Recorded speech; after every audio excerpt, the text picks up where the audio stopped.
Test Track 2.0 is now gone. But let's head to Epcot and Walt Disney World and ride it one last time on this episode of Attraction Checklist. You're listening to Saturday Morning Media. And now, back to our show. My name is Grandpa Choco, and I invite you to join me on my quest to learn about and experience every Disney park attraction I possibly can. This is Attraction Checklist.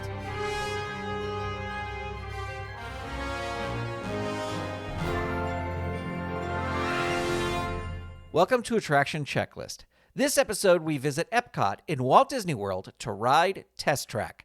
The Walt Disney World website describes this attraction by saying, design a virtual concept car and put it to the test on this thrilling, high-octane attraction. Guests must be 40 inches or taller to ride this attraction, and the thrill level describes it as being a thrill ride with small drops. Now, before we hop in a sim car, here are 5 fast facts about Test Track. 1. Test Track officially opened at Epcot on March 17, 1999. The attraction replaced the original Epcot attraction, World of Motion. 2. The version of the attraction we are hearing on this episode is known as Test Track 2.0. This version of the attraction opened on December 6, 2012. This version lets riders design their perfect test car and then see how well that car did on the attraction. 3. Test Track vehicles can reach speeds of up to 64.9 miles per hour or 104.4 kilometers per hour. 4. The music on Test Track 2.0 was composed by Paul Leonard-Morgan, who has composed music for television, film, and video games. And 5. On June 17, 2024, Test Track 2.0 closed to make way for Test Track 3.0, which Disney has said will be inspired by the original World of Motion attraction. Let's go ride Test Track 2.0 one last time. Now, I will say it was a little difficult to get a good quality recording of this attraction. For example, the first time I rode it, John B. DeHaas was with me, but the people in the car with us were, well, to put it bluntly, noisy and vulgar. We pretty much decided that the audio could not be released publicly on the podcast feed, though we did decide it will be released at the same time as this episode as a Patreon patron exclusive to those patrons who have a desire to hear it. We even included a review of our fellow riders after we rode the attraction. But forgetting about that, here now is Test Track 2.0, and afterwards I'll give you my thoughts on this attraction. This is a binaural recording, so if you have headphones, put them on now as we experience Test Track 2.0 at Walt Disney World's Epcot.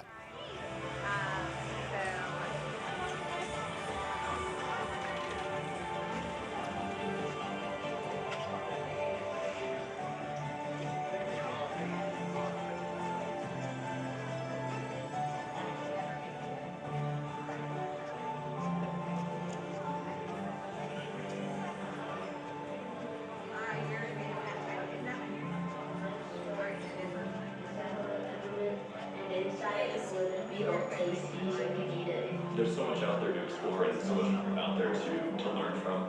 Don't overthink it. Design should just flow. It should just be a natural thing. It should just be about letting your imagination flow and having fun while you're doing it. Some people say, oh, I'm not creative or I can't do that, but everybody has that in them. It's just how much it comes out. Once it comes out, run with it. It's not a talent. It's a skill like anything else, and you can own it. You can do it. Anybody can do it. From any question you ask and any small idea that you might have, things grow out of that. Always, always. You just have to do and try not to fit into this box that people consider good. It doesn't even matter.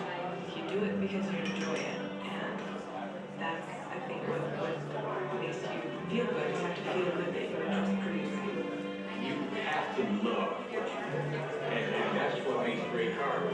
We love what we do.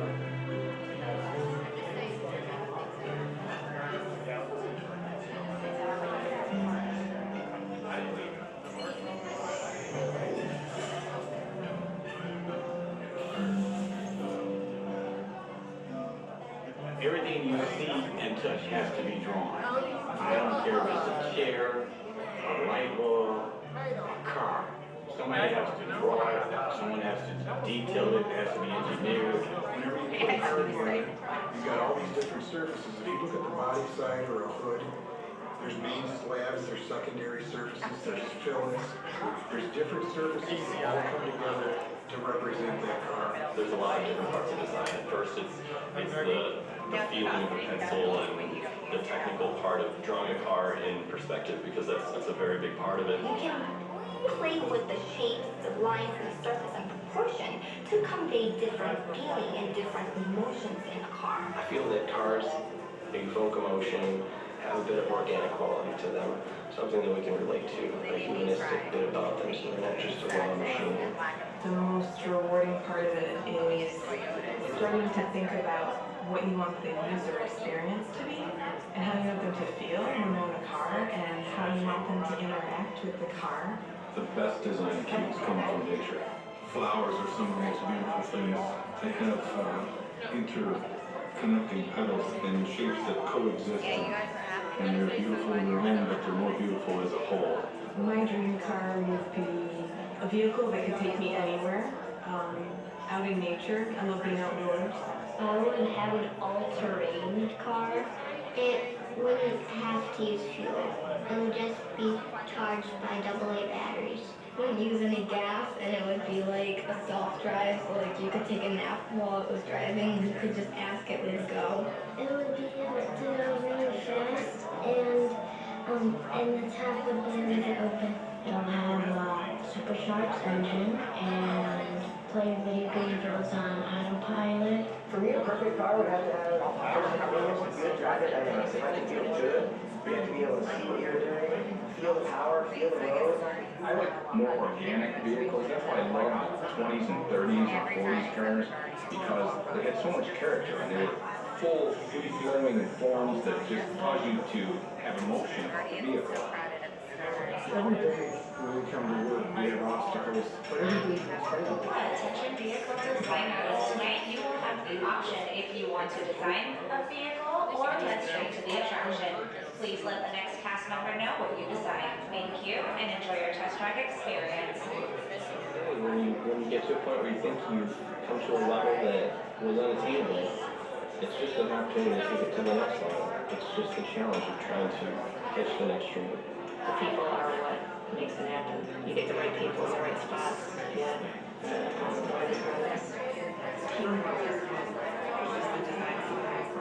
You work together to overcome those obstacles.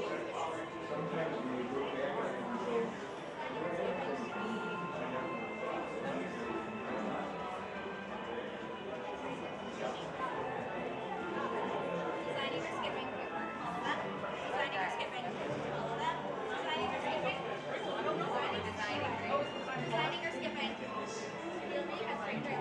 it, you go,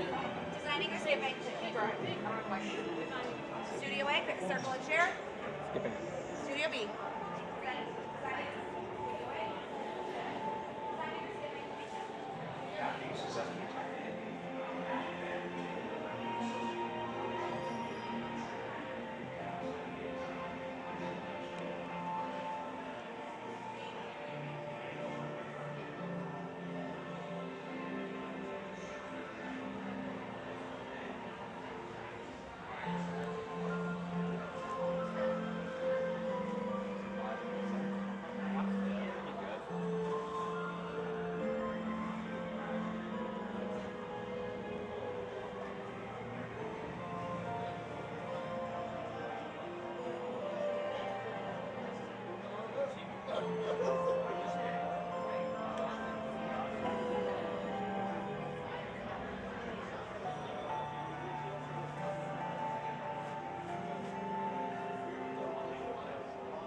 get over and his dad will.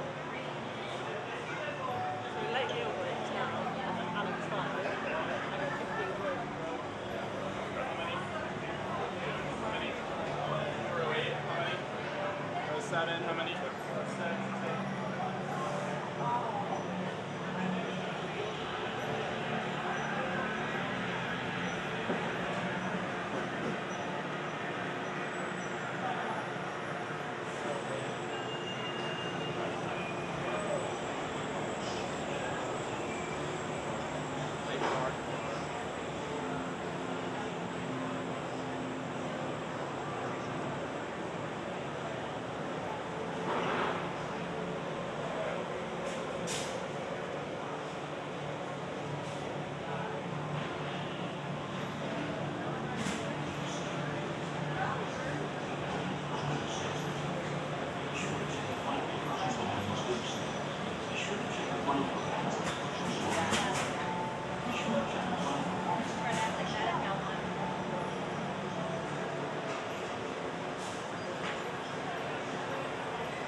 Oh, if you had the fun.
He's going to drive.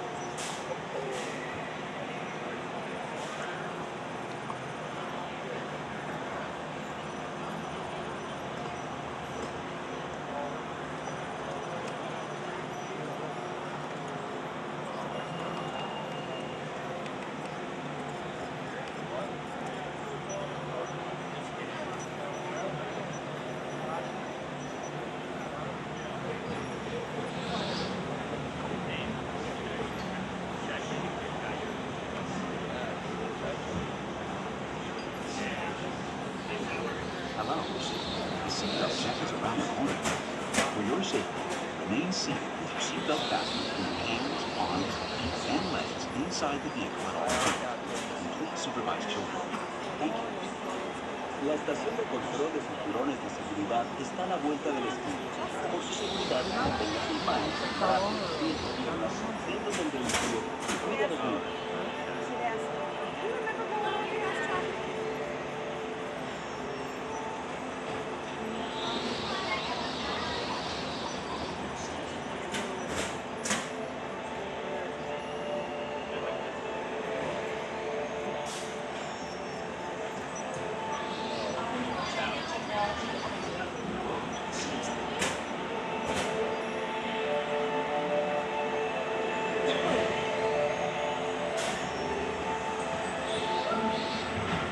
Automated driving technology activated. Welcome to the sim track.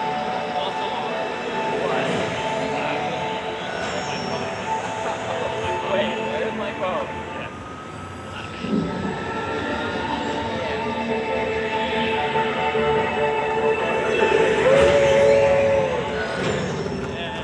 We'll begin with the capability test to see how your vehicle designs perform under challenging weather and surfaces. Monitoring road surface. Connected. On start. SIM car performance data acquired.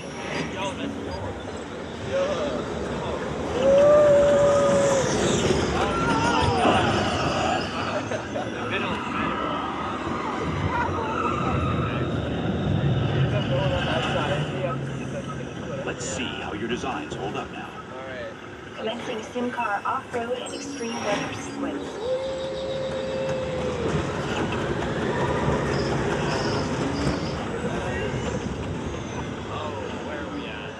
Come on. We're not even there. Capability test results displayed and verified. Alright. We're not there. Now let's see how your vehicles compare when it comes to their efficiency.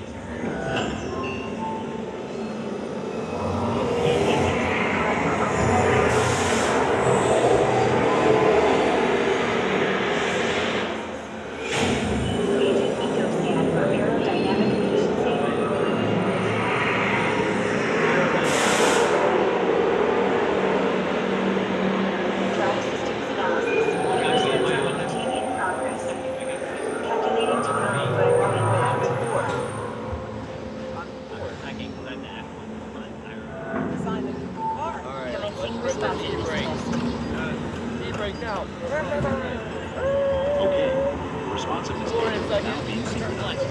Automated driving technology verified and active. What's out? Top head. Second gear. Third gear. Downshift. Second gear. Right. Left. First gear. Brake. Second gear. Straight now. Automated crash avoidance technology disengaged. Responsiveness data. Here comes the final test. Energizing full power test.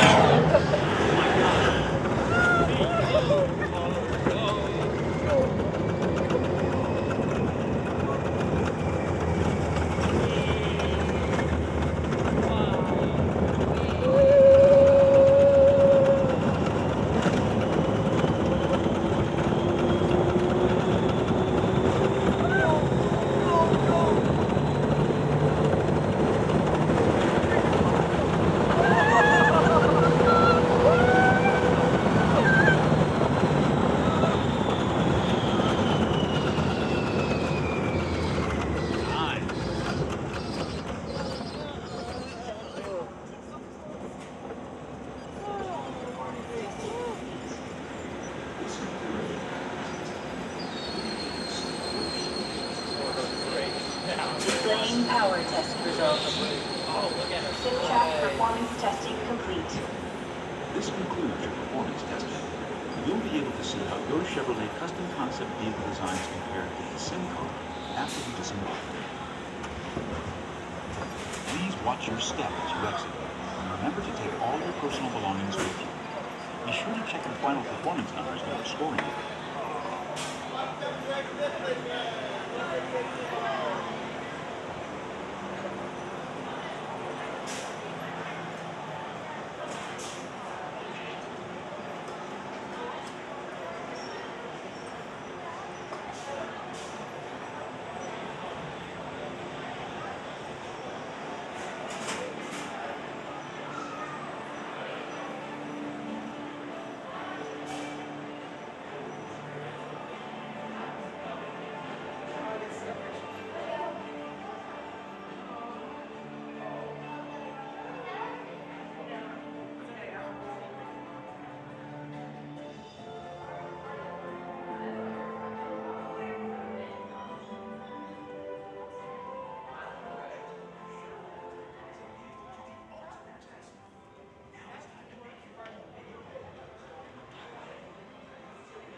And there you have Test Track with, I'm sure it got a little bit windy there on the big run around the building, but this is a fun ride. I do try to ride it at least once every time I come here, but sometimes if I only have a limited amount of time, this is one that gets skipped.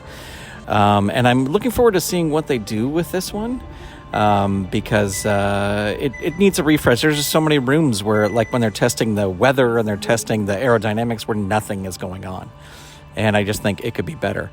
Also, living in California, we have the Cars ride, Radiator Springs Racers, which is like the ultimate version of Test Track. So I'm excited to see what they do with this, especially since they kind of hinted that they might bring in more of World of Motion, which I saw as a kid and still have ingrained in my memory of how amazing it was. As I said, fun ride, something that I do when I come here, if I have a couple days at Epcot, for sure. John and I went on this the other day. John is not here for this recording. And the there were three people behind us. They were the most foul-mouthed, loud, obnoxious people, and I was like, I cannot release this episode publicly. So that episode with John's review will be a Patreon bonus. When this episode goes out, the Patreon patrons will get a special bonus episode that has these foul-mouthed people behind us. But this was a fun ride. Hope it didn't get too windy, so I hope the recording comes out. But I think everybody knows that when you go outside like that, it's going to get windy. So hope it was listenable. And let me know what you think of Test Track. Do you agree or disagree with my thoughts on this attraction? Or do you just want to let me know what attraction I should go on next? Send me an email at hello@SaturdayMorningMedia.com or find the show on Facebook or Instagram by searching for Attraction Checklist. This episode was edited by Steven Staver. Attraction Checklist is a production of Saturday Morning Media and is made possible by the Saturday Morning Media Patreon patrons who've gone to patreon.com/Saturday Morning Media and set up a monthly pledge for as little as $1 a month. Depending on the pledge level, patrons get new episodes before they are released, downloads of the ride audio recorded for each episode, and exclusive bonus episodes featuring attractions from other theme parks or Disney parks where the other guests were pains in the butt. Patreon patrons at the producer level and above who get a special shout-out are Eve Cunning, Kathy Crawford, Tony Urbano, Brandy, David Akers, Paul, Scott Armstrong, Vicky Sebring, Ricky Chavez, and Karina. If you'd like to support this show and the other fun content from Saturday Morning Media, become a patron. Head on over to patreon.com/Saturday Morning Media and set up your monthly pledge today. You can also tell a friend about the show or leave us a review wherever you get your podcasts. Thank you so much for listening. Attraction Checklist is copyright 2024 Saturday Morning Media Grant Pachoco executive producer. All rights reserved. www.SaturdayMorningMedia.com. You've been listening to Saturday Morning Media. Stay tuned. We'll be right back.